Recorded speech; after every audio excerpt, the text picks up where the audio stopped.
We are back. I just explained to Ricardo, I don't want you to think that I'm cutting our conversation short tonight because I admire you too much, but we got a little behind time, and I wanted to devote a little time to this gentleman, which I think... I've been reading a lot of research on him from the Stanford Research Institute and from the science section of the New York Times. A lot of publicity on this gentleman whose name is Uri, U-R-I, Uri Geller.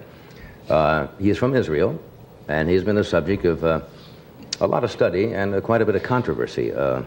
He says that he claims to have been born, as I understand it, with the power of having psychokinetic ability, which is the movement of objects by sometimes not touching them by the mind, but without any physical touching of the objects. He has been on shows where objects have bent, things have broken just by touching them. And he's most interesting. And I tend to be sometimes skeptical, which may not be fair to him. You should probably have an open mind on this. But I would like to mention that he will be at Houston, Texas on September the 20th, and New York City's Town Hall on the 25th. And we hope we're going to see some rather astounding things tonight. Would you welcome, please, Uri Geller. Nice to see you.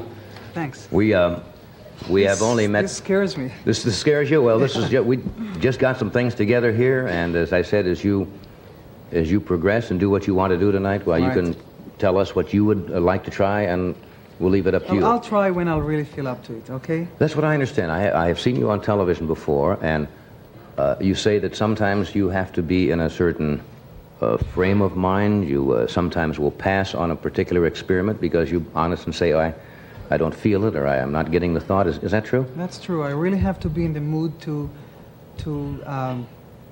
do things and have them happen. Mm-hmm. And many times nothing really happens. Right. And it doesn't matter if I'm in front of 3,000 people or 10 people, I do my best. And of course I'm really talking about time now. Mm-hmm. For instance, if I had time to bend a nail, an hour, 2 hours, or unlimited time, then it'll happen in the end. Mm-hmm. And it's really not only up to my mood, but up to the people who are, watching it and wanting it to happen.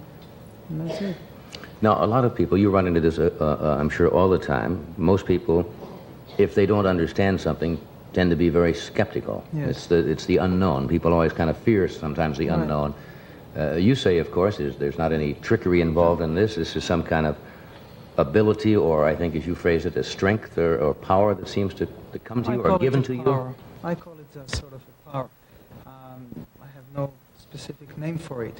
Mm-hmm. I know that things that are moved without touching them or bent are called psychokinesis. Right.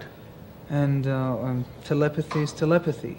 But there are no tricks here. If I do it, it's done with real powers. Do you know of any other cases such as yours? Well, I heard of many people who do telepathy, Mm-hmm. but you see, I'm also a skeptic. Mm-hmm. I mean, for instance, if you'll tell me that there is somebody you know and does it, I'll also want to see to believe. Mm-hmm. Yes, I'm sure there are other people. I do not know if there are people who can bend them or break things, but I'm sure I'm not the only one. Maybe there are many people who have these powers and do not know of them, and it did not develop in them. You are not saying, now, for example, people have always said a true test would be, I'm going to think of something, and the person turns around and says, you are thinking of. Then that would be incredible, would it not? If I had a particular thought in my mind or a particular episode that happened, and someone could tell me. That's incredible. That's reading your mind constantly. I cannot do that. Mm-hmm. You see, I can only do things that you really concentrate on, studied it before, and really project it to me. I cannot sit right here or near you and know exactly what you're thinking about. I wish I could, but that's... Now, this just means we're cutting away for a second because we get a little behind time, but we're going to have, I think, adequate time for you to try what you would like to try tonight, and I'm looking forward to it. I really am. All right, good. We'll take a short break, and we'll be right back. Here is the Cure ad, the bandage that sticks to its job. Watch. If you have just joined us, we are talking with Uri Geller, who claims and has performed some very astounding feats. We have a variety of objects sitting here. We have also, as per your request earlier this afternoon, and if you want to try that or whenever you feel like it, one of our staff members did some drawings which have been sealed in an envelope, and I'd like you to take your own pace when you feel like you want to try anything. Right. Do you want to try that particular experiment first? When I'll feel for it. When Okay? Sure. And now these objects out here are We have some nails, we have some keys, we have, as you can see, some forks, we have some aluminum canisters. These are the type of aluminum canisters I guess a roll of film would come in. All of these objects have been supplied by us. You did not bring anything here at all. We have a small, what you would call a file box with a die in it, which I understand sometimes someone can place the die in the box and shake it up, and you have a very good law of averages in naming the number that is on the top spot of the die without touching the box or opening it or whatsoever. So, would you like to try anything here? Why don't you ask some more questions? Want me to ask you some more questions? You have to kind May of I work ask, when did you discover this power, Uri? Well, I think I was really born with this power, and But when did you discover it? the first time I was about 7 years old, the psychokinesis power, I would concentrate on my wristwatch, and I could move the hands of the watch just by concentration, just move them to a completely different hour. You know, And watch would then- move to a different hour just Yeah, by... a complete different hour. But then it wasn't always under my control. And then I noticed that later, I mean, it didn't happen all the same day, that one of the hands is bent inside the watch, which you cannot touch by hand. And that was the first time I ever discovered that these powers exist, and I sort of have them and can control them. Are you feeling in the mood yet? Huh? Wow. More questions? All right, let's... What's the capital of South Dakota? No, I don't mean to press you. Okay, let me see. As you know, I told your people what to bring. One of the experiments I did at SRI is finding a hidden object in 10 cans, of course. I did it repeatedly all the time. Right. And we have 10 aluminum cans there and 10 over here. I was already trying to concentrate on them, so I'll try the water. Now, since we have been gone, let me explain to the audience at home that he has not touched these objects in any way. They were brought over here by our property man. The table was placed here. And while we have been away, you have not touched them in any manner. I will verify that. So I'll just move my hands over them, and if I'll feel for... And one of them contains water of the 10. I like to do it the way we'll start eliminating the ones that do not have the water. That's the way I did it at SRI. That's the way I'll try to do it here. All right, without touching them. Without touching them, of course. All right. Why don't you pick out when I say take this out, I take take it out. Right, So of course. that means there's no water in that. I'll try to go down.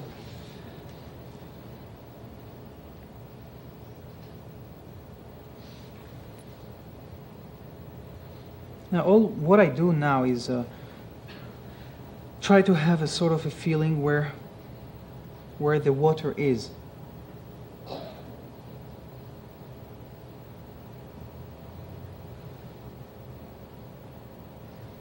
Now you're not touching them at all. You can see that I'm not. Well, I don't trust me. Okay, take this one out. There's no water in. Uh-oh. Oops. Careful. You must... Sorry. Wait, pick them very I'm delicately very careful, up. right.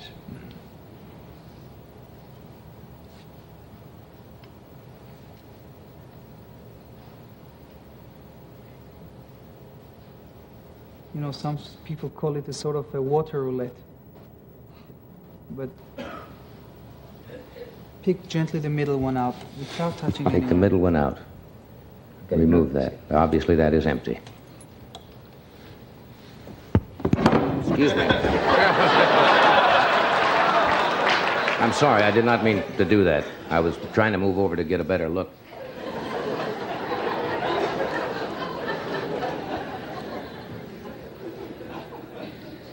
He is really suspicious, I'm having a hard time with you. I don't mean to be, Uri. I really No, don't. just keep looking. And I'm telling the viewers, if I miss, then I miss. I won't pass here. Usually I pass if I don't feel for it. But if I'm wrong, then I'll be wrong. I'll also be a little disappointed, but that's the way it goes if I'm pressed.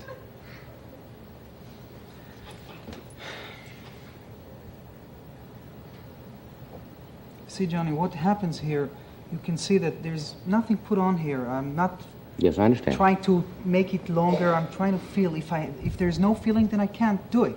Mm-hmm. And that's it.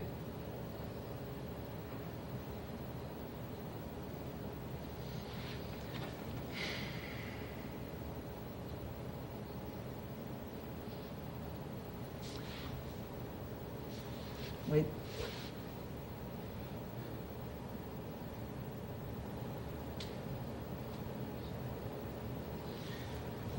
Okay, let me rest a little, all right? All right. You know, I'm surprised because before this program, your producer came and he read me at least 40 questions you're going to ask me. Well, I can ask you all kinds of questions if you'd like. If you'd like me to ask you questions. I have to have time, and give me a little more time. All right. Would you? Now we're We're not gonna we'll, touch it. we'll cut away We're not from a gonna commercial, and I will verify, and everybody in the studio will verify that Okay. nobody will touch the objects. Okay? Right. Because I don't want to push it on that, but obviously we don't have unlimited time I know on a that. television show. I wish we did. Okay. Which one is the breast? Do you find your meals too routine? Watch closely and see how dinner can turn into a barrel of fun. We're back. How are you feeling, Uri? Fine. I feel fine myself. In other words, this is something you just have to feel, and you can't be pressed on That's it. It can be pressed, and I'm sorry if that's it. Okay. Eliminate this one also. It's not Eliminate worrying. that one. Good. All right. I already had my feeling on the first one. I feel something from it, but You're not I'm sure. not sure. All right, you've got 7 more there. Uri? Yeah. Let me ask you something. If someone, like, suppose I felt that also, is that a supporting thing? No, you see, because I have to come down to it myself. I mean, you can't choose for me. You see, there's actually, again, I'm saying there's no guesswork here. But you mentioned something. You said if the audience helps you concentrate, if they help you think about Oh yeah, this. it helps. I mean, it helps to a limited extent, but I'm the one who will have to choose from Yes. here, not you. Now, so in these demonstrations, Uri, very Yes. often you say you do fail. Oh, well, you And see. do the audiences accept let me tell you this? this. Do they accept it?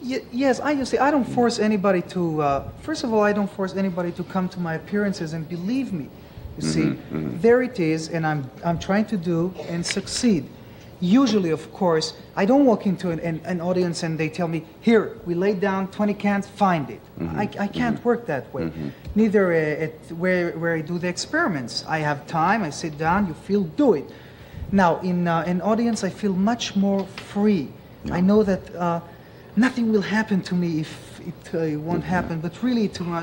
Would you like to go on to the other experiment, the one where we made the... someone drew an object and it's double sealed in the envelope, or would you like to continue with this? Well, let me try. This one is not over yet. I'm going to No, come I'm back sure to it. not. Can you take this spoon in your hand? Put this spoon in my hand, this one. Take it and hold it like that.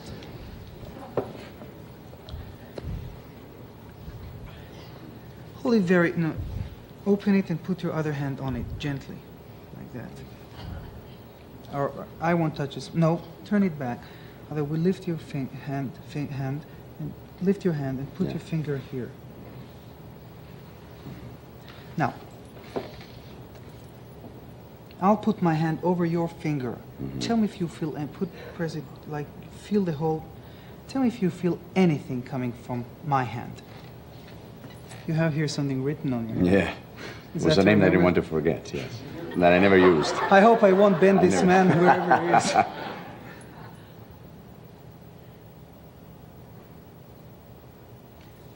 What I'm trying to do is bend the spoon under his finger, wherever. I feel heat. Good. Heat is usual. I mean, everybody has a sort of a body heat coming. Tell me if you feel anything. Tell me if you feel your hand somehow sinking into it gently. And I'm not touching him. Yes. Good.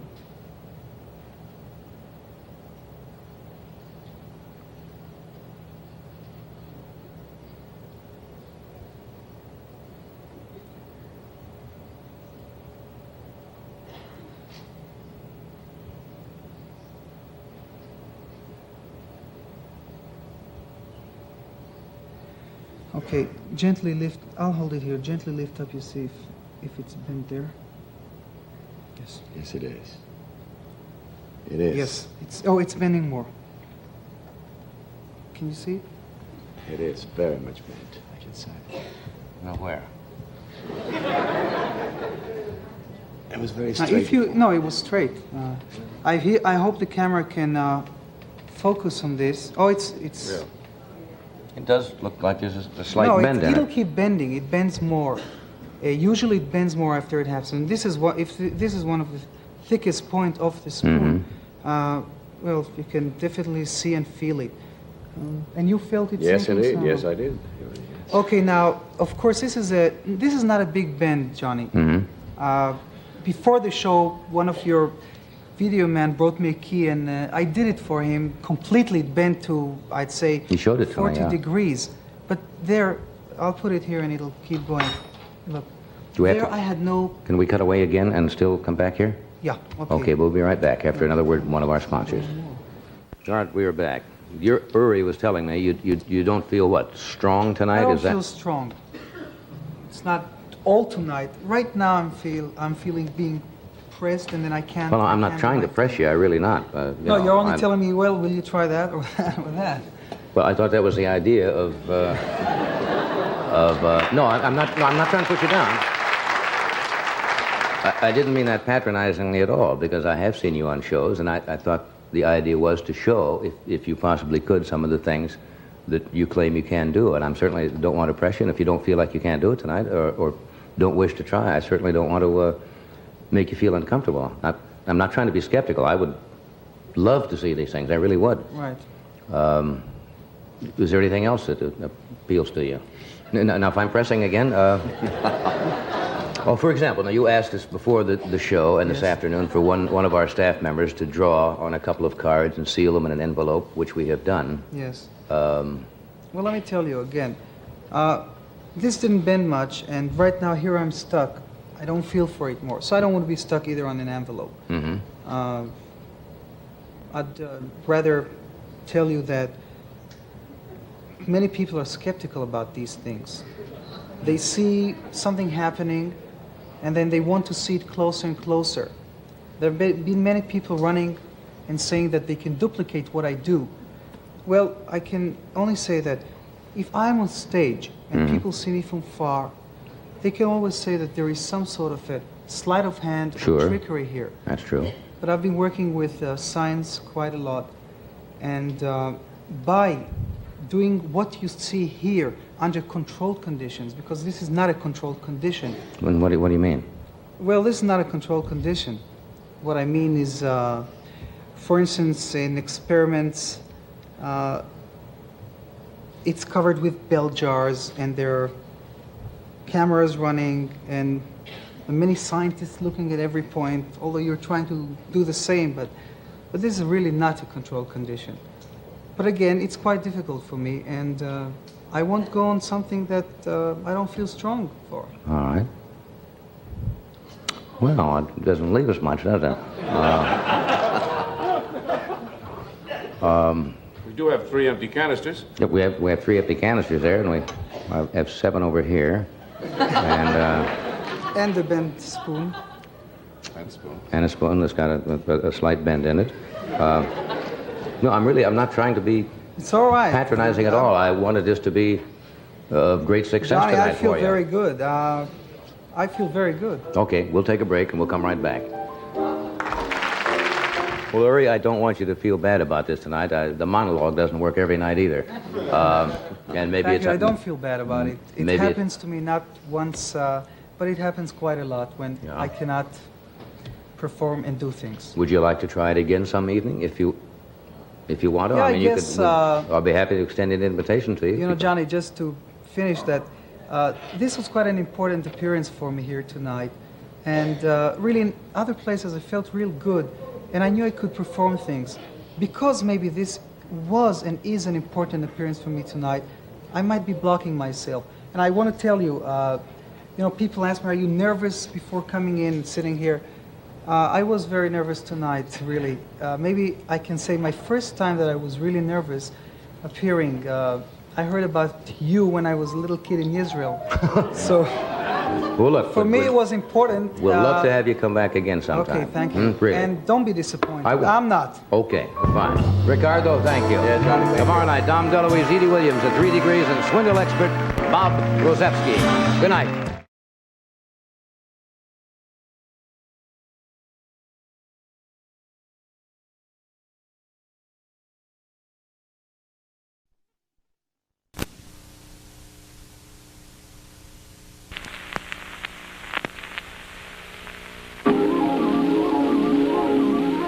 The following program is brought to you in living color on NBC.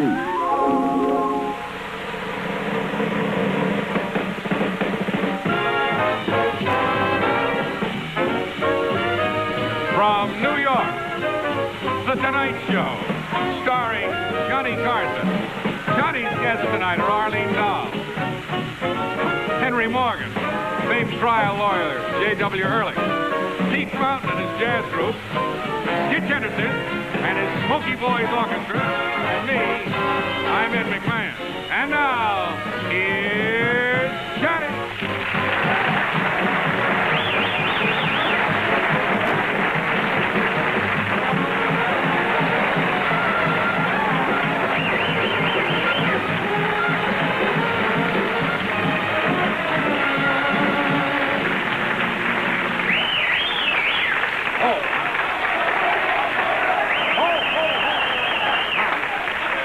That's all, bonfire.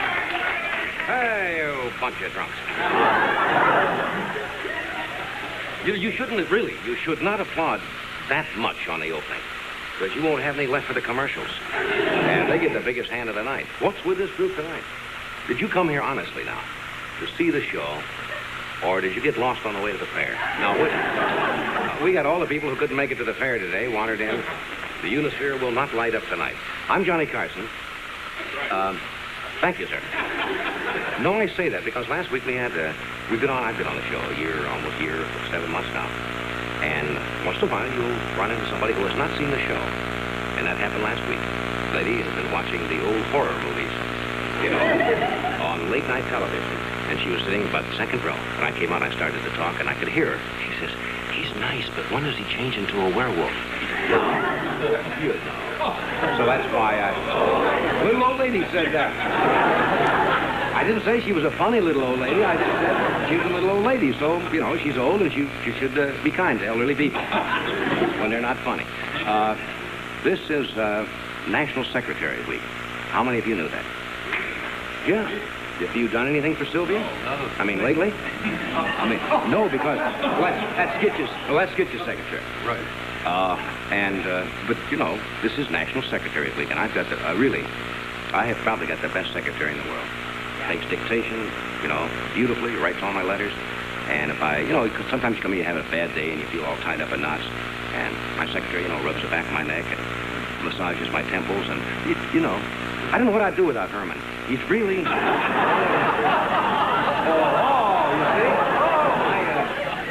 No, that's not true. I have a beautiful... She's standing right over here. That's my kid. Right over here. That's Jeannie. That's Jeannie. That's my secretary. Come here.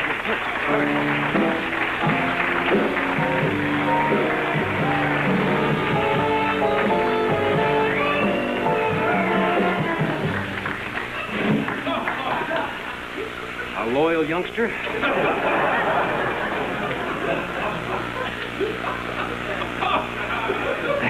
No, that's not.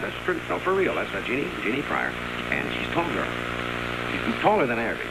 And I always keep telling her I'm going to tear her down and put up a housing development. But she isn't. No, she's a great secretary. And she made one mistake she's made in a year and a half. One little mistake. At last Christmas, remember when I sent the gifts out? She mixed up a couple of the Christmas gifts. I had a gift for her. And I had a gift for Zsa Zsa Gabor. And she mixed them up at the last moment. They went out. And it was kind of embarrassing for a couple of weeks. The pair of pearl earrings he had.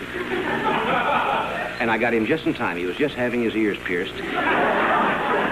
I I said, not for you. And Zsa Zsa has still not gotten over the gift certificate for the YMCA, which she's using. Look, outside of that, well, let's see what's in the news today. Well, of course, the fair is a big thing here in New York. What can you say about it? They had bad weather today, and I haven't been out to it yet. Cold. How cold is it? Well, you said now it was so cold. How cold is it, Skid? I see. All right. Ring, that's what I'm saying. But I haven't been to the World's Fair. But I'm from the Midwest. I was born and I lived in Nebraska, and I remember the fairs back there. Now, those were really fairs. Unless you've been to the Pottawatomie County Fair in Iowa, you haven't really been to a big fair. You know, we had the greatest exhibit, if I can remember this, 1933, was the World of Tomorrow. That was our big exhibit, and what it was a counter of men's socks. And people came in. That was it. The World of Tomorrow. Yes. And people just come miles around and say, it'll never work. Never work. Just a... And no Unisphere, it was just a big pumpkin. But they had all the things that they have now. Yes, like they had a beauty contest. And I still remember the girl who won it. Zelda Mucky. Zelda Mucky was Miss Plowfurrow of 19... Nobody knows what a plowfurrow... You know what a furrow is? He wouldn't know what a furrow was, but Zelda. And didn't have much entertainment. Belly dancing was not big then, but they did have one belly dancer, I remember, at the Pottawatomie Fair. And she was very shy. And she wouldn't shake. And she got out there. So they gave her an air hammer, one of these pneumatic wheels. She not only danced, but tore up the street at the same time. I don't know whatever happened to us, but those were just some of the highlights. But tonight, I think you're going to have a good time tonight. We have Mr. Henry Morgan with us. We have Arlene Dahl. And we have a great lawyer, criminal lawyer, written many books. He might have written a book, I don't know. No, the series Sam Benedict was based on the exploits of this gentleman. Mr. Jake Ehrlich from San Francisco is with us, and we have Pete Fountain and some Dixieland jazz and all kinds of wild things. So we'll have a word from your local station, and we'll be right back.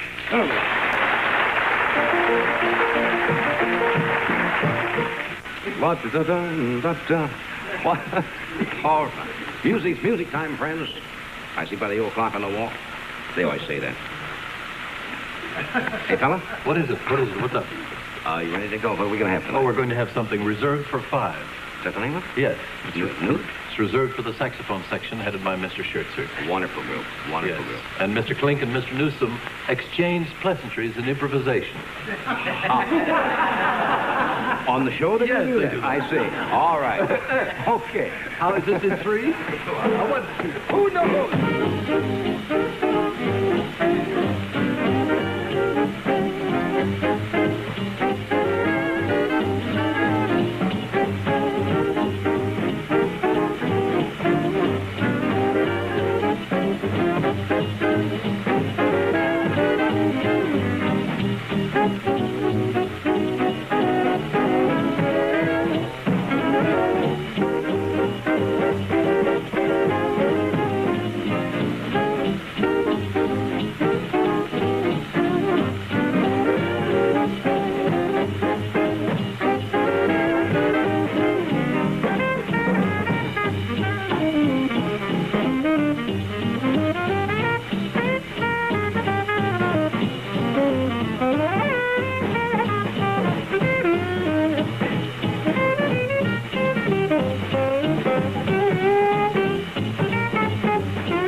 There's unrest in the troops tonight. Something is brewing. I don't know what it is.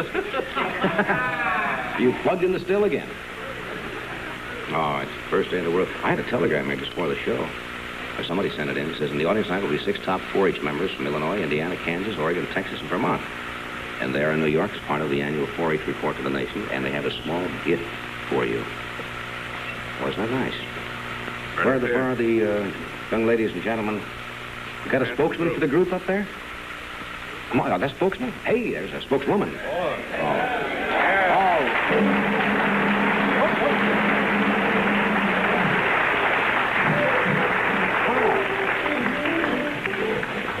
Gee, I would hate to lose you on the way down here.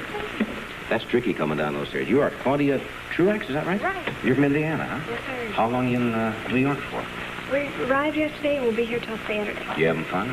Wonderful time. I'm very familiar with the 4-H. We were out at the fair. Were you out there today? Right. Cold? What do we got? Huh? Just 20 seconds? We'll hold it over and come right back at the top of the show for a couple of seconds. Is that all right with you? People don't know the 4-H. It's head, heart, hands, and health, right? That's right. There's 2.25 million of us over the United States right now. I know, it's a great, great organization. Having been born in Iowa, Nebraska, I know all about it. We'll be back in just a second after a word from your local station. We'll see what we got here. Hello, back home again in Indiana.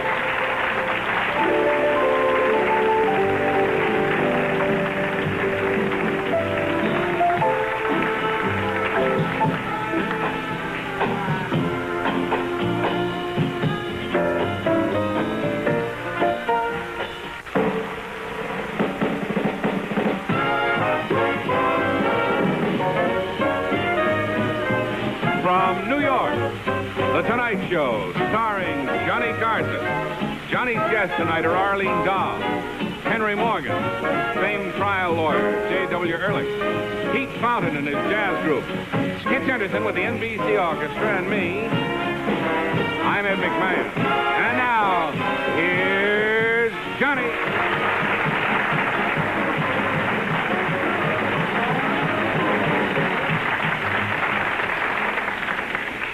They're nuts, aren't they?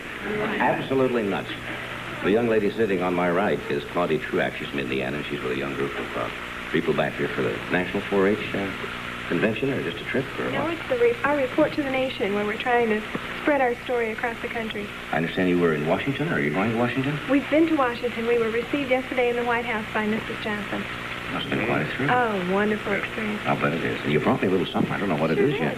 Hope you got some papers to keep down here. Looks like A little you got it paperweight in full. with a 4-leaf cover with the Right. 4-H's on it. Isn't that sweet? Well, that's very nice. Yes, I do have some papers. Should keep. I'll send out for... Do I have any papers, Gene, on my desk? Send upstairs and get some papers. My desk is very clean, but I'll get some papers. Claudia, hope you have a nice time, and thank your group for me. Thank you very very much, huh?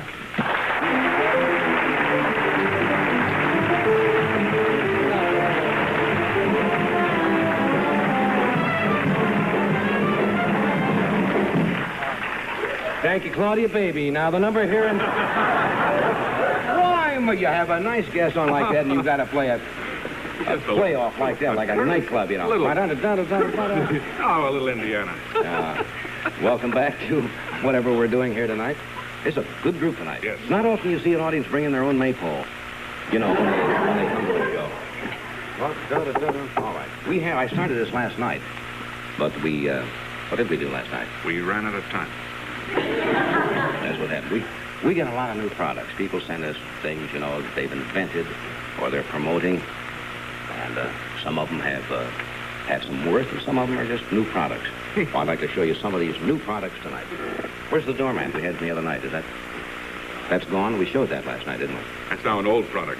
It was new. It was a big doormat. It had an X on it. And it was a doormat for illiterates. It was a new product. There's not a big call for that, but once in a while, somebody will come in and say, one of them. And they sell them one of those. But here is a gift idea. Now, a jar contains berry germs for the man that's had everything. You see? I don't know how this will go, but it is out. All right. It's new. Here's a new product. These are a license plate with changeable numbers. Now, this is a gift idea, you see, for the people who've fallen behind in their car payments. And these are interchangeable, you see. You take these off and move this, you know, wherever you want to. That's nice. Isn't that clever? You see, A412, and then the next day it's 412. That's another little item there. That's nice. What else do we have here? This is a grocery bag, but what makes this one different is it's a bottomless grocery bag. So rather than the milk bottles falling through when you're almost home, they fall through right at the store, saving you all of that mess at home, you see. A Lawrence Welk bagel. Coming out. I don't know how it'll sound. Now, here's a brand new idea. These are bottles of whiskey, you see, but one of them has they're sold as a set. One has a light bulb in it, you see, to help you find it after you drink this one. This stays lit, you see, until you can... While you're getting. That's right, and this is kind of a homing radar light, you see, when you come back. This is something new here. This has a regular working light. It's a novelty. It's for car drivers whose battery is running low. Ha ha. Oh. Some of these new products are not particularly amusing either. We just said they were new. We didn't say anything else. I don't even know what this is myself. It's a belt with a rear view mirror. Oh, it's for women who are wearing tight capri pants for the first time and want to see, you know, that everything is, you know, just a casual check once in a while. All right. What is that? Not seeing very good. Oh, this is a pair of men's Bermuda shorts with lace, and that is sold as a set. That comes with boxing gloves. And I'm sure you can see why. If you wear these, you may need these. And, oh, I didn't see this one. It's a new purse made of genuine cowhide with 4 handy lipstick compartments. Genuine cowhide and... Well, those are just some of the new products that are coming. And I wish it would send them in. Here's a guy I've been wanting to have on the show for a long time, but he always seems to be a different place when we're here. And so it's... luckily, it worked out this time, so it's with a great deal of pleasure that I can welcome this great musical group. What is it? We're having trouble with the audio again. Now we're okay. Just one of those little things that happens on a well-rehearsed show like this, the audio. A great group, and then Mr. Pete Fountain. Pete?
The Yellowbirds.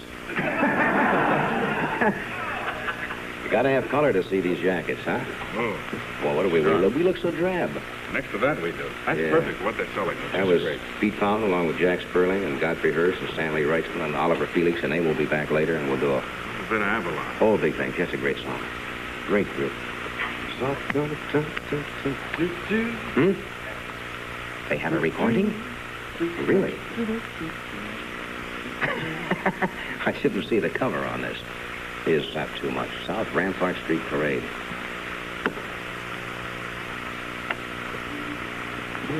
Where did he get that costume? Huh?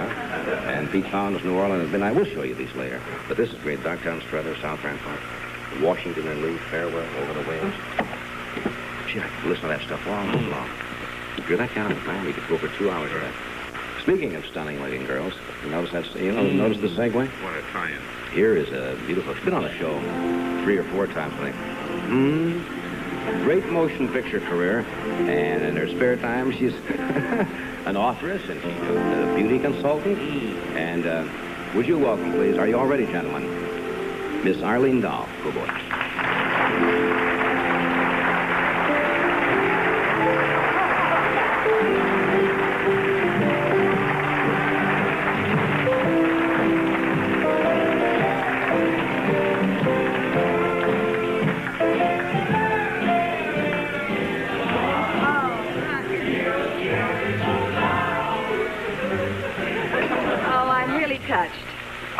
I'm sickened. I'm not touched at all. I thought that was going to be so beautiful.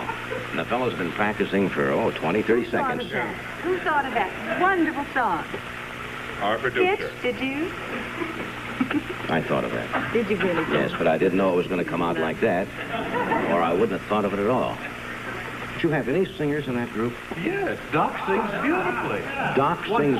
We'll put it down. You'll excuse us for a moment. This is Doc Severinsen, who plays trumpet and sings.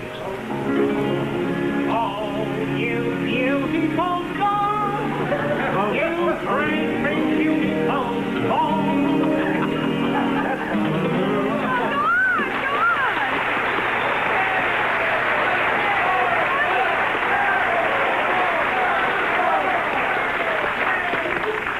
They're going to come and get you some night. They're going to show up with a plastic bag, and that's the last we'll see. Right to the funny farm.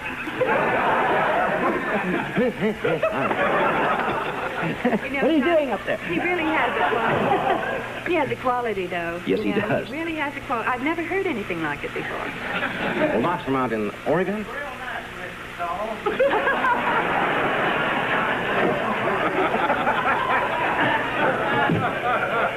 Doc is very shy. Just normal, the music. I know what the quality is now. It's a southern quality that I detected there. Wasn't that it? No, I say, old dear, I believe you've got it wrong. He's a comedian. Wait till you hear his Jimmy Cagney. All right, now. Well, that's very sweet anyway. I really appreciate it. Thanks a lot, fellas. And welcome back. Thank you. You look lovely as usual. Well, I always feel... Is it any of a hazard to be pretty? I'm interested. Well, It's you a serious should know. question. Well, I mean, did used to get my books carried home, but I had long blonde curls, you know. You see? And that kid, when I cut those curls off, was he? Oh, been carrying my books for 4 years. No, I mean. And then the girls started to carry your books. No, but they always say if somebody is. No, I meant as a compliment. Who's very, very pretty. Is that a hazard? I mean, you get a certain amount of jealousy or anything at all? No, I got my books carried home too. That I can believe. Mm-hmm. My curls pulled and all full of ink, and but I don't think that's a hazard. That's fun. That's part of life. What have you been doing since I saw you last? What kind of reactions did you have last time you were on the show? Well, we talked about your book. Oh, I know. I had lots of letters from relatives in Minnesota, and I think they misunderstood us, Johnny. You know, when we were talking about the book, Always Ask a Man, and I mentioned some of the chapter headings, they thought I'd written a book called Instant Sex, you know. And that term was you. Yes, it was, but it was just one of the titles, the chapter headings, and we didn't explain it, you see, because I wanted to, and so do men, you see. Even though they might think they're against it to begin with. Long courtships. The long courtship, yes. It's like, it's like we don't have coffee anymore. We don't grind the coffee, those little kernels, coffee. Beans, yes. We don't grind. You're thinking of sour mash whiskey. You see, beans. Well, yes, we don't grind them anymore. And, that coffee used to be so wonderful. I remember in Minnesota, my great aunt used to get the beans, the coffee beans, and she used to put them in one of these little old-fashioned grinders and grind it. And the aroma was marvelous. You can still do that. Yes, you can, but nobody bothers anymore. This is the point, you see. Nobody bothers with the build-up and the wonderful way to grind the coffee and the looking forward to the end product, All we do is reach for a bottle of instant coffee and put something in, and, that's it. Well, this is the whole idea behind the chapter, you see. I'm for the long courtship. And that's... Grind it yourself, in other words. Grind it yourself. I don't even know what that means. I really don't know what that means. No, well, I'll tell you one thing I have against about all that instant stuff. The other night I was trying to get one of those bags open that things come in. It's a pet hate of mine. I don't know what they do.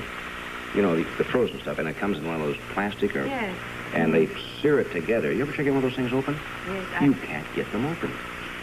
You have to get a knife and attack the things. Mm-hmm. They weld them together. And then everything goes like this. And then you're an hour on the kitchen floor trying to put it back. Wish they think of something else. What do you really need? We got a cup? Well, I think we need it over on this side. All right, there's a cup and a tea. With tea regular. No, but your vibrations have to get into it, so you have to pour the tea in there. You can't just have the leaves. After this article you were talking about, and I think it was in one of the Sunday supplements a couple of weeks ago, I got so many letters containing tea bags. Dear Miss Dahl, will you read my leaves? You can't read bags. Well, you can't read a tea bag. Well, it's not easy, with just a dry tea bag. You want a cup, or is it just mine? It has to be in the cup. No, but are you prepared to drink a few? I have to drink a little first. Oh, yes. You see, that's very important. We'll have a moment of silence while he... They have quite a few of these places in New York where you can go to have your tea leaves read. And you've never had your tea leaves? Well, never. Then I can... Good? Is it cold? It's not really hot enough. No, it's not. But does that make one more sip, and then we'll pour out the rest. Well, now, why do you have to drink it? That's because you're personally involved with it? Well, that's right. Well, I mean, your vibrations go into the cup. Really? I certainly hope so. How do you vibrate tonight? Pretty strong? Well, you're going to tell me. Now, hand me is there cream in there? Yes. Oh, it's going to be very messy. Then we better put it back in the pot. Let's pour out about a fourth of this. Pour out about a fourth? Just a fourth, and leave a little liquid in the bottom. And I'll show you next what to do. Yes. Is that too much or no? No, that's fine. Now, I'll tell you what to do. You take the cup like this and rotate it. And as you pour out the rest of it, so that the leaves are around the lip of the cup. Let's get a few more leaves. Reach in there and just dip in, get a few more leaves, because we want a good in here. Is that enough? Oh, that's marvelous. How's that? Oh, that's marvelous. All of it. All of it. All right. Now, that's fine. Now, it's pretty messy, huh? Now, what do I do? Now, you take it between your hands, the cup, and you pour out the rest of the liquid in here. Yes. Just rotate the cup as you go. No, Johnny. Slowly, like this. Like this. Oh, yes, that's it. That's why we have an extra saucer, because it gets a little messy. Falling leaves. Oh, that's perfect. Right on cue. Now, we're going to come back and you're going to read these? I'll try my best. All right, we'll be back. Put it upside down. We'll be back with the reading in a moment.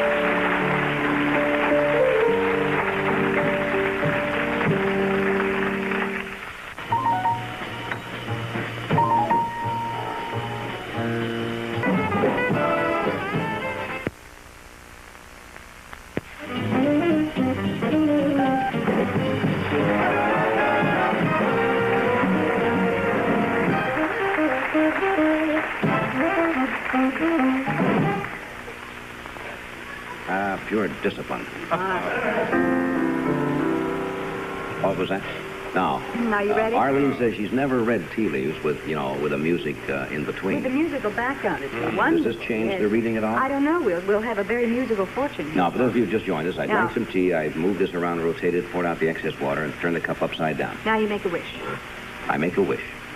Do I have to tell what the wish is? No, you mustn't tell. Just make a wish. Close your eyes, make a wish.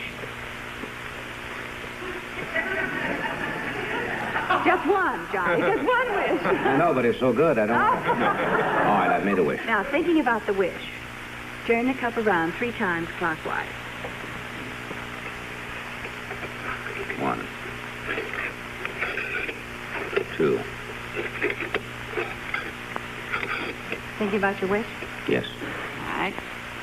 You know, you've got so many wishes. It's all on the outside of your cup. This is what you mean. What means your cup runneth over. You see. Oh, I see. All on the outside. I've only had one wish. Well, oh my goodness. What? They always start that way. Well, I tell you, would you like to know how this is done? It might be interesting for you. Can the camera get this cup? Our camera can do anything. I got my... We have a director used to direct tea leaf readings. Came directly from that to this show. He's the only one in the country. That's Well, right, only this one. is December, and this is June. Why? January, February, March. Well, this is the way it's done. Oh, I see, on the zenith. Like it, you see. Oh, my goodness. Look at all the hearts around you. Isn't that marvelous? Your wish starts coming true right here, and it's next to your heart. That's wonderful. Oh. It's a personal wish, isn't it? Yeah, oh, sure. Well, of course it's a personal wish. Yes. But I mean rather than professional. Yes, it's a personal wish. Yes. Oh, it's marvelous. I gave up wishing professionally a long time ago. It's all personal wishes now. No, it starts coming true almost immediately. And let me see. Oh, my goodness. Not on the show. No, any minute, but not on the show. And then there's a large tree. You're going to move also, but this isn't until June. End of Move May. where? No. You're going to have a new house. So somebody's going to give you a piece of land, and they want you to come down. It's going to be in the Caribbean or someplace like that, Florida maybe, or something like that. Anyway, it'll happen in May or June. There's a new place of residence right there. Oh. Yeah, I was making fun of this a while ago. Now, it was getting too close. See, that's a new tree. You see? Yeah. See that tree? Yes. Well, that's you. That's the new. And there's a butterfly right next to it, which means it will bring you great personal happiness. Marvelous. A great good luck thing. You'll also be asked to do another show on another network. I'll take it. I mean, that's what's hurt me before. I jump at those things. What do you mean I can't work for another network? Do you sing at all? Well,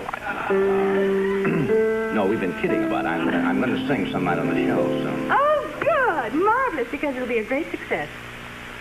You have talents that you haven't exploited yet. Did you know that? Professional talents that you haven't exploited. And really, he's loaded with talent. Yes. You're going to get a windfall of money in August, but you're going to have to work awfully hard for it. That's and right. It's not coming through the stock market. Also, you're going to do something entirely different that you've never done before in about 2 months. And you're surrounded by dancing girls. Are you going to do a musical or something? In about No. 2 months? No. Well, there's a showgirl here. Where? Oh, right there in the tree. Right. That's Zelda Mucky. No, it looks like she's on a stage performing someplace. Well, I'm going to be in Las Vegas in July. That's it. There it is. Right there. Mm-hmm. Okay, we'll go on from there. What do you see bad? I mean, enough of the good things. I don't look for anything bad, so I never see anything bad. Well, I mean, if you did look for something bad, I mean, you Nobody know... wants to applaud. You may applaud. No, but I won't. Well, that's all very nice, but don't you see... No, all right. Here in October, you'll have 3 decisions to make. And it might concern a... Are you expecting a baby? Not that I know of. You could very well be expecting by October. How do you feel? Is that right? Yes.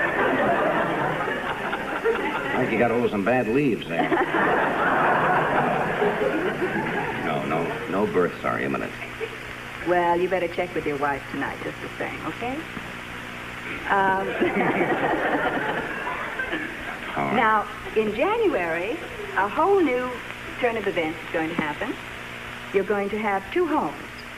It may be one in New York and one on the coast, or one in New York and one in Europe, but you're going to have 2 homes, and you're going to bicycle back and forth, or fly, or however you get places. You might even take a rug after this. And it's wonderful, but you'll be working twice as hard, of course. But you may be making twice as much money. And you have a chance to exploit all your talents. He's going to be just fantastic. He's going to be so successful. Well, he is already, but I mean even more so. You see all that in those leaves? Yes. Are you next?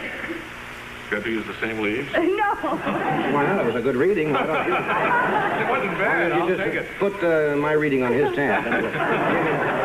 I wonder if Henry has ever had his tea leaves read. Don't believe so. Henry would, disavow the whole thing immediately. I would be willing to bet you that he'll say there's nothing into it. Mr. Henry Morgan.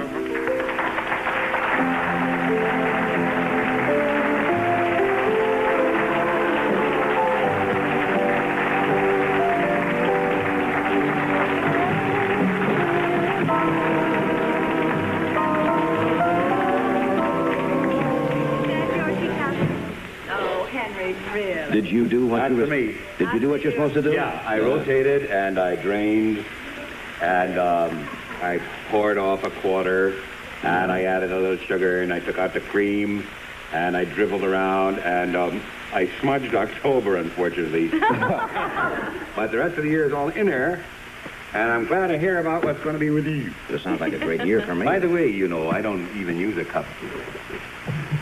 You don't use a cup? Drink? No. To foresee. Oh. You know where your wife is right now? Yes. In the theater, right? That's right. Good Skitcher's wife, right? That's true. High spirits, right? That's right. Now see what you can do with a cup.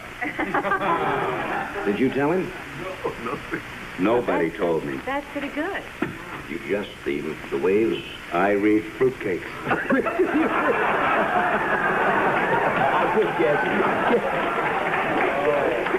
We had a thing going where somebody this afternoon happened to know that Mrs. C and the other lady were going to the theater. He said, tell Johnny he will fall down. I said, no, he ain't going to fall down. He knows where she is. But isn't that abuse? That's funny. And I know that you've got some Renoirs being framed, and... You see, I didn't ask Johnny anything. How'd you know that? I didn't know about... I also read cupcakes. Now, how did you know that? Parker. Oh, he frames my pictures, too. Marvin Parker. Marvin Parker. Right on the corner? You were in there, were you? 63rd and Lex. Yes. That's right. Mm-hmm. I walked in, he's on the phone with your wife. What kind of a reading is that? I mean, what you really are is an eavesdropper. What it comes right down to. I also read picture framers. You stand around and listen to what people say.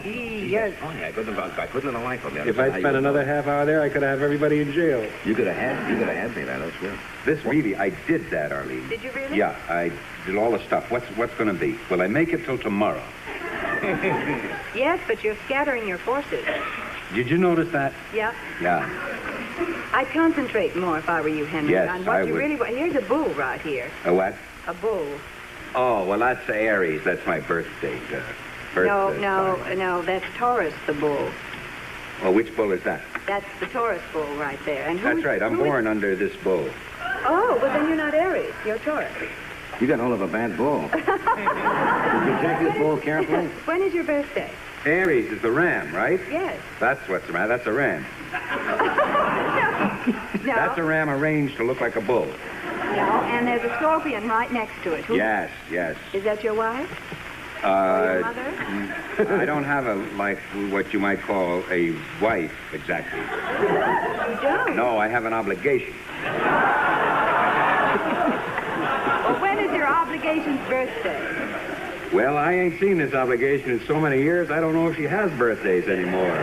Well, most women don't, but there's a certain month that they hold dear to them. I really don't know. You see, we were together such a short time, I never got that personal with her. Ah! What about your mother? When is her birthday?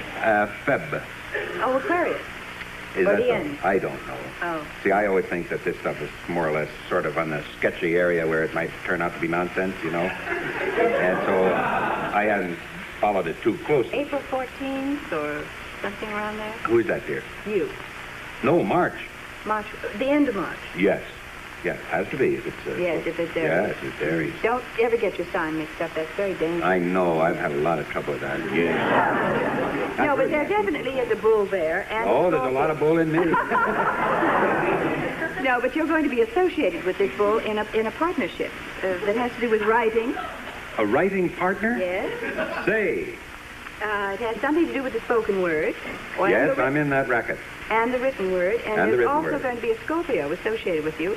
I expect to be nibbled to death by something. Scorpion? No, you can't approach it with that frame of mind because it's going to be successful and you might just spoil it if you're negative. Well, it happens that I always wake up in the morning expecting a disaster, and before the day is out, usually my wish is granted. Arlene I says was this reading was the a prop fake man's cup. teacup. That's why. You see, it didn't fit. He's an Aries. She said right away, she says, this is not your cup. It's the prop man's teacup. Is that true? This may turn out to be a witch. I am. I am. Did you see Peter Herkos the other night when he was on the show? No, I missed that, but I saw last night when Mel Brooks was talking. I don't know. I say Mel Brooks, I start to laugh. Boy, I thought he was so funny. He was. A great mind. And he was talking about Peter Herkos, and is he a Dutch fellow? Yes, he is. Didn't they bring him to Boston to find a strangler or something? They did, and there was in Life magazine several weeks ago, and it was most amazing. I'm a profound believer in none of that, you know. I know, that's what I say. You're a real skeptic, and so am I, actually. Yeah. I'm a skeptic on that, but even I saw you had the original writer skeptic, Twilight Zone, whatever. Rod Serling. Rod, and he says he's never really seen anything to lead him to believe in any other dimension. Yeah, but now, for example, I know people, and I guess everybody's, I've never had the experience myself, and I don't know what you call it, and not a hallucination, but close to that, where they have, at a certain time of the day, or at any time, they have seen something happen, and then later checking, that exact same thing has happened. Like if somebody has passed away in the family, or they sense something, and all of a sudden they say, my father, my mother's in trouble or something, and they check in at exactly that time of day. They got that picture. Now, that's kind of hard to explain. Well, I could give you a sort of a fake half explanation by using my mother. My mother lives in California, and I live in New York. It's her choice, not mine. She's got a lot of class. No, she just likes to get away from me. And my mother thinks I'm going to call. So it doesn't make any difference when I call. She says, you know, I had a feeling you were going to call. Well, now I'm talking about something. I'm talking Well, it's about the same thing. There are people who walk around and say, you know, I think my father just fell off a cliff. Who walks around saying my father just fell off a cliff? The guy that later says, you know, I had a feeling my father fell off a cliff. He says, by gosh, what do you know? He fell off a cliff. Fell off a cliff. You know, I'm not talking about looking back in retrospect. I'm talking about they will make Oh, that he looks at statement. his watch. He says, well, time for the old man to do the dive. He does that every day. You wouldn't be convinced anyway if somebody came out in a miracle. Do you know why? Why? I think it's hard enough to be alive the way things are going without going into another dimension. If I ever get this one figured out, I'll be willing to go along with it. But others it is. Sure, it is. My point there.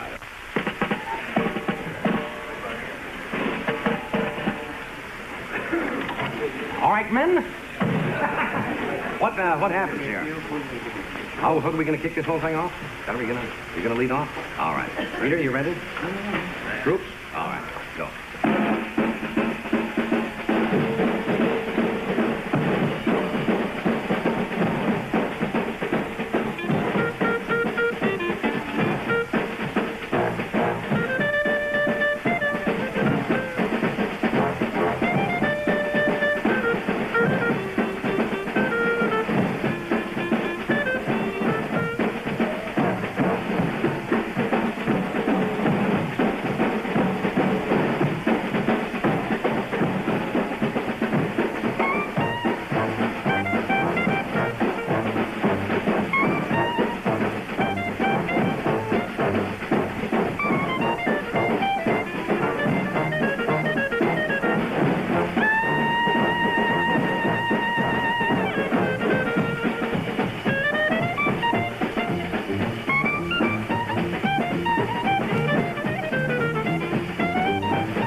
You a drummer, too? Bad. That's like therapy for me. I just do it to kid around, but it's a lot of fun. Yeah, but it's That was a you got gas, trade though. there. That was a told you gas. you had unexploited talent. Oh, yeah, lots of No? things. Hey, I think you ought to stick around. Those of you who are joined us late tonight, I think we've got a most interesting last half hour of the show tonight. We have Mr. Jake Ehrlich, the famed lawyer with us from San Francisco, and I read the book yet, and it's fascinating. You will enjoy it. You too, I think, Ehrlich. So stay up. Should be a great half hour.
Thank you, Pete. That's Pete Fountain in the background with the whole truth.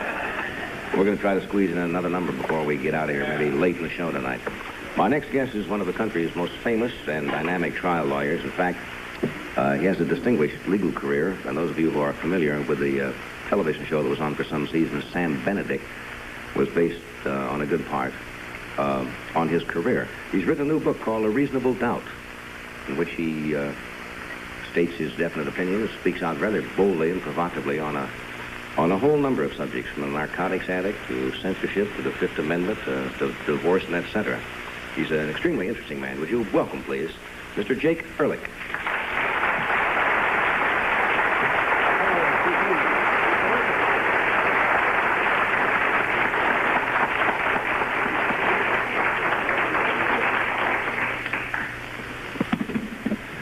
Good evening, Counselor. Good evening. I always hear that. They say that on television all the time.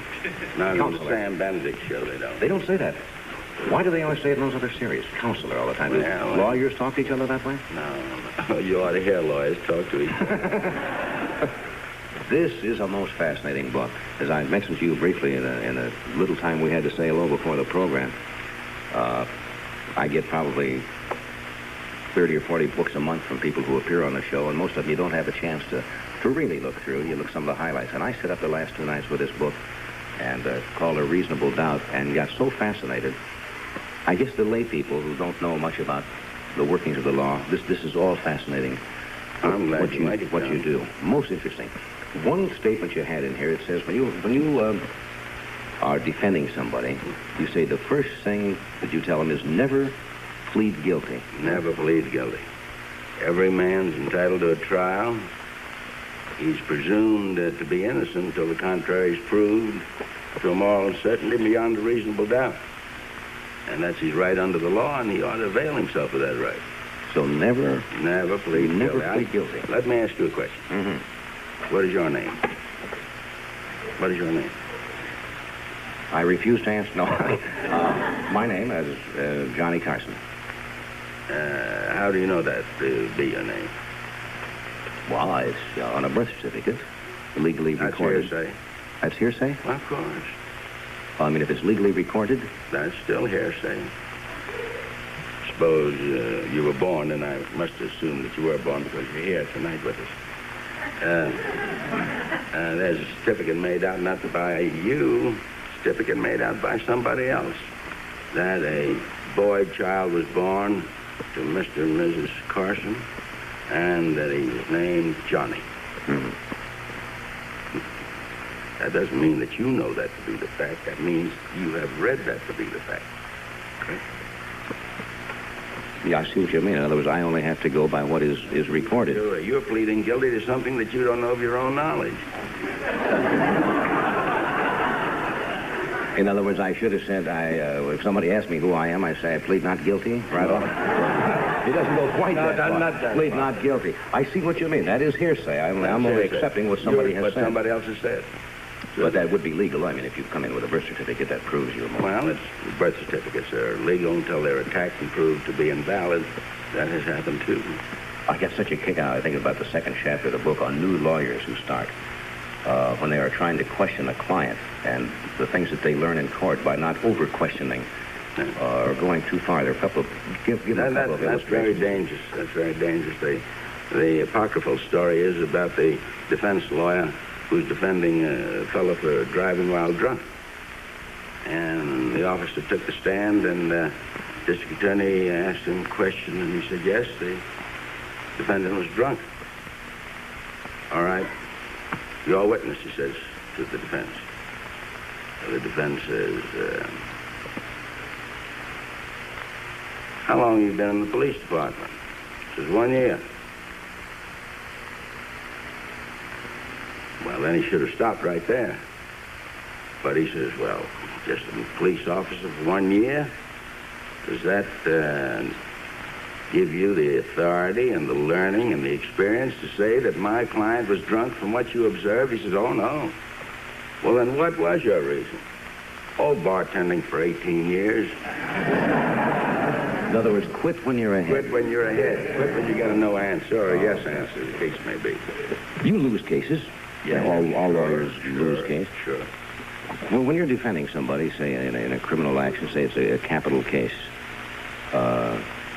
there's so many lawyer shows on television that I'm sure they can be no more closer to the truth, most of them, than... Most of them are pretty close. Do you feel really bad if you lose a case? I mean, especially if it's... I am the most miserable human being on earth when I lose. I go into that trial to win because I believe in it. Otherwise, I wouldn't be in it. And when I do the best I know how and something goes wrong, I suffer.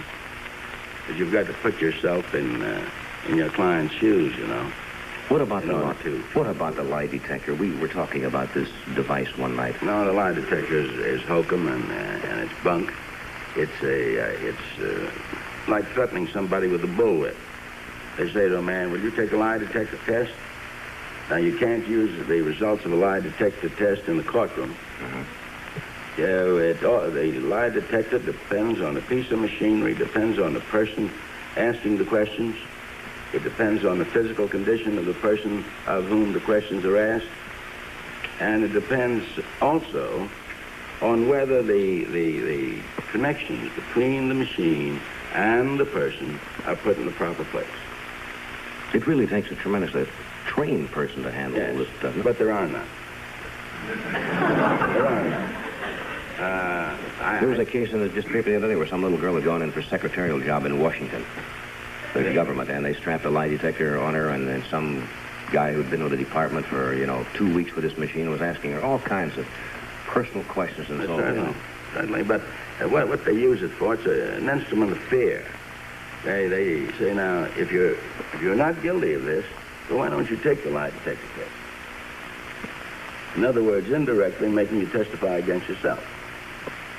And nobody has to testify against himself. No, nobody has to testify against himself. You find, I've seen some of these lie detector tests, and I think the fellow who was taking them in this particular series, he should have been convicted of some crime or other, mopery or something, because it was terrible what he did to this poor unfortunate.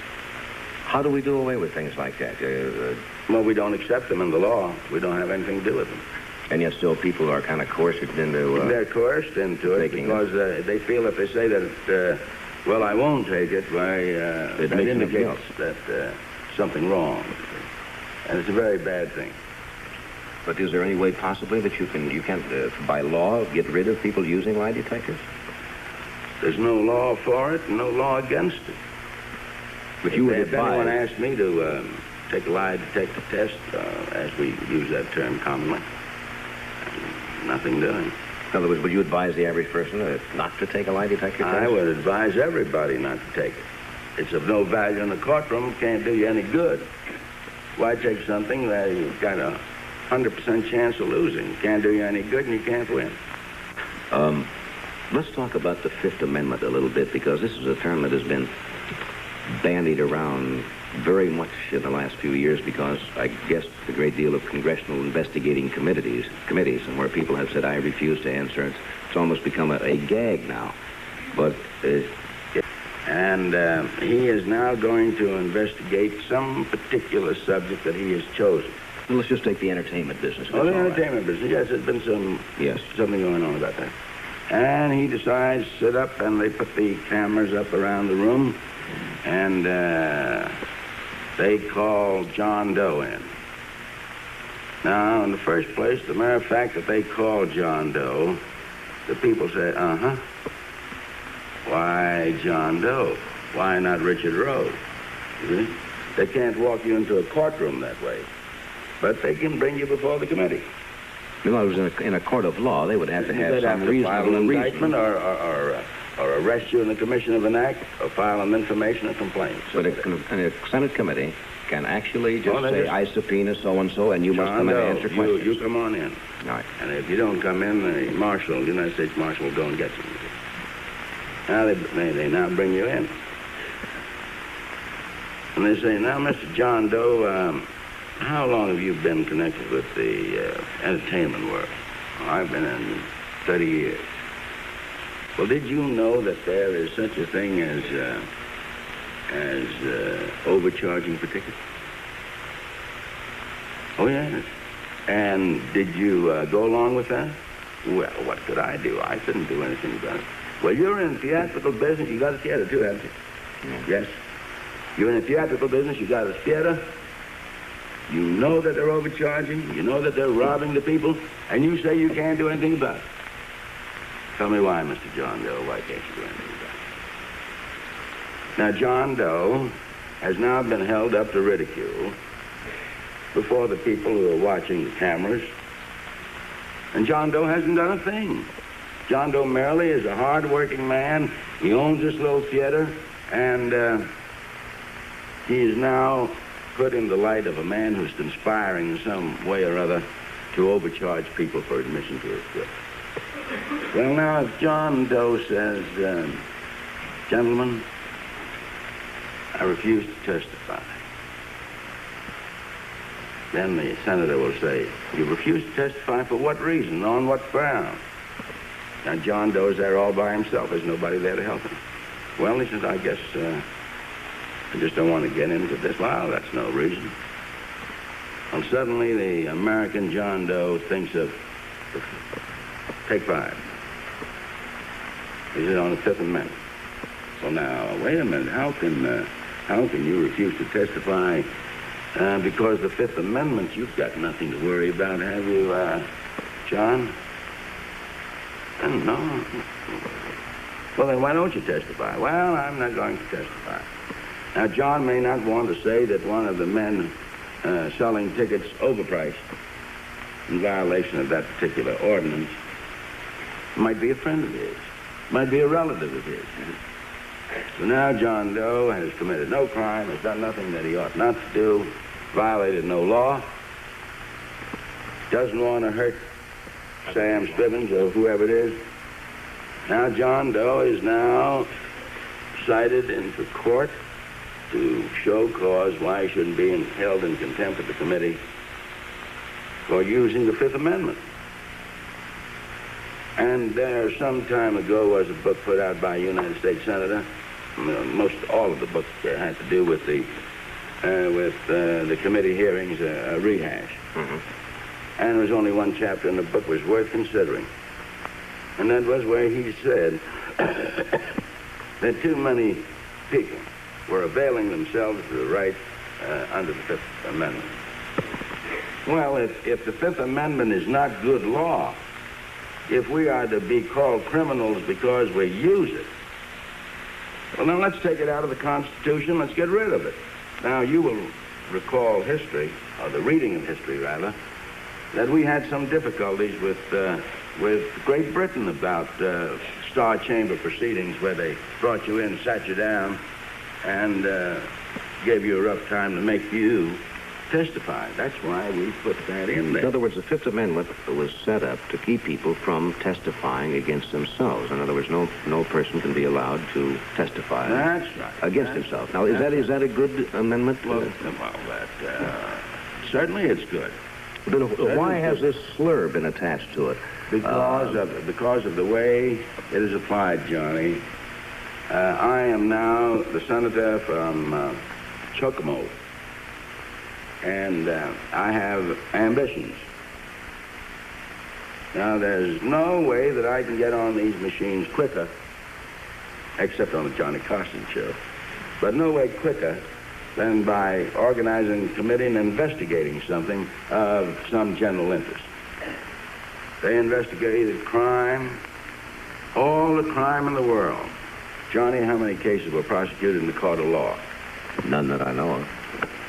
But look at the record of how many people they've smeared and destroyed, how many families they've ruined. There are people now who cannot get a job in this country. No, can't get a job. Not only in the entertainment industry, because they pleaded the Fifth Amendment. Now, whether they were guilty of anything is not the case at all.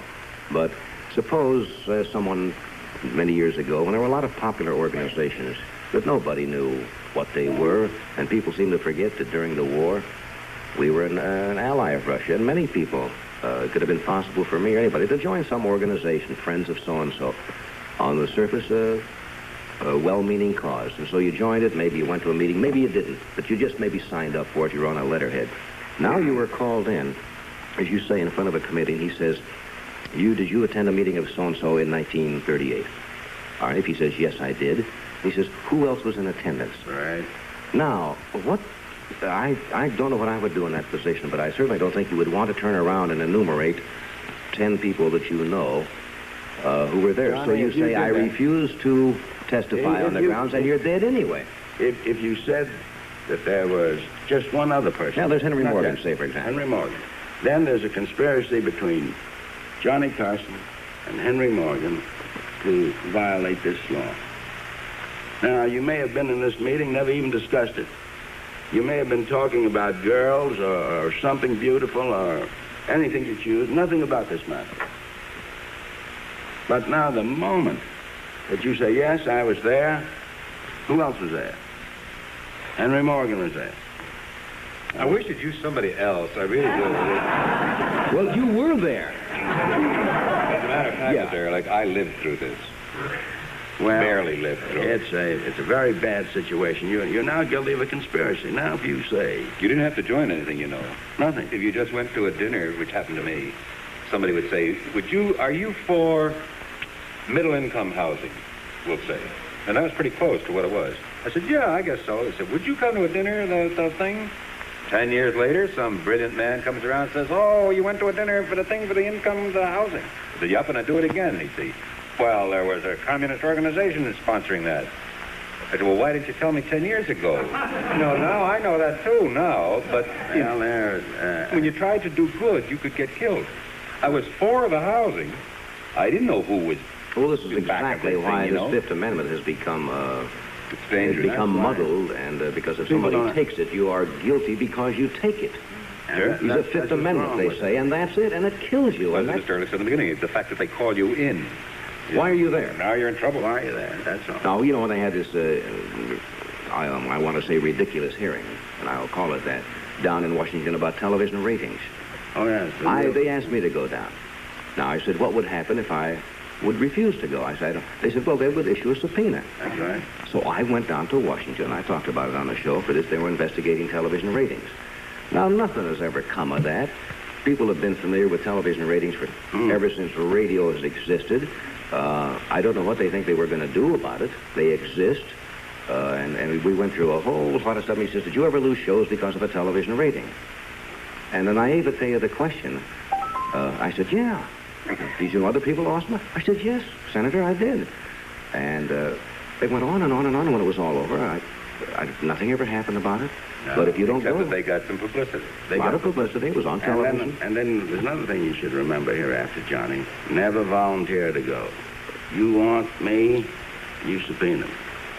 In addition to... In other words, rather than accepting, I should have been subpoenaed. That's right. Well, I just... Because then you're brought in there against your... In other words, rather than accepting, I should have been subpoenaed. That's right. Well, I just... Because then you're brought in there against your will and desire. So you're brought in.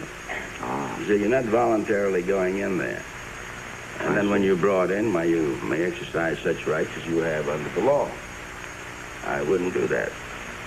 Because you might have... I had a lawyer. I had a lawyer with me. He got 20 years. I haven't...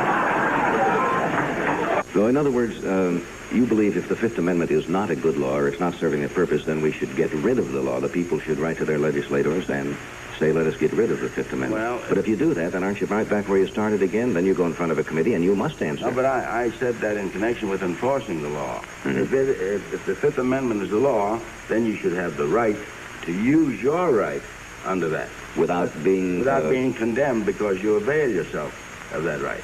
Now remember this, Johnny, that we speak of our forefathers who gave us this Constitution and gave us all of these rights as Americans.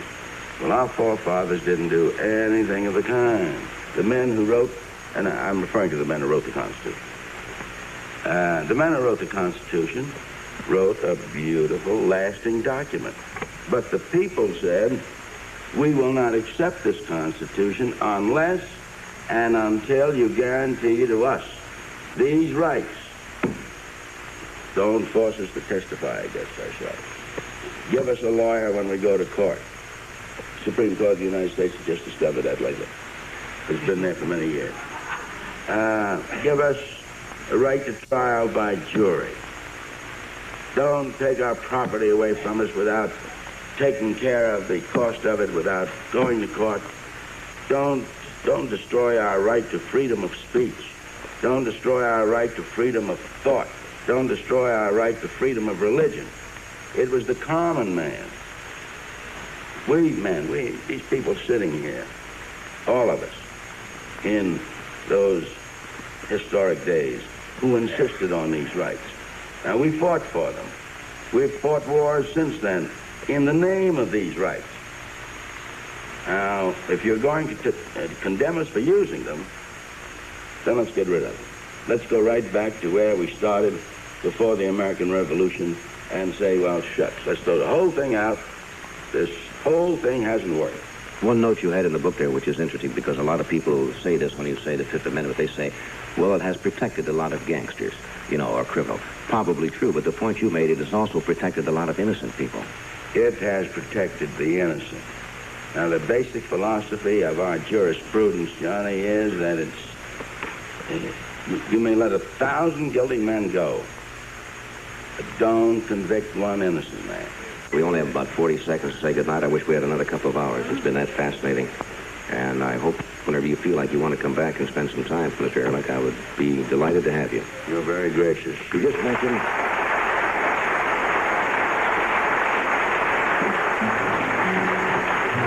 Thank you, Henry. Thank you, Arlene, for the reading tonight. Good night.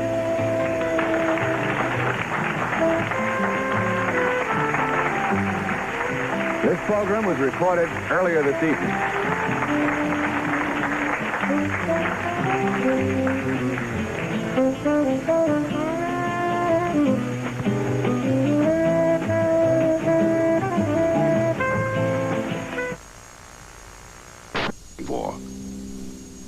She left 1 to 10 for his wife, played by Courtney Thorne Smith. Not everything is that important, okay? Potpourri, 2. The size of your ass. Well, that would be American.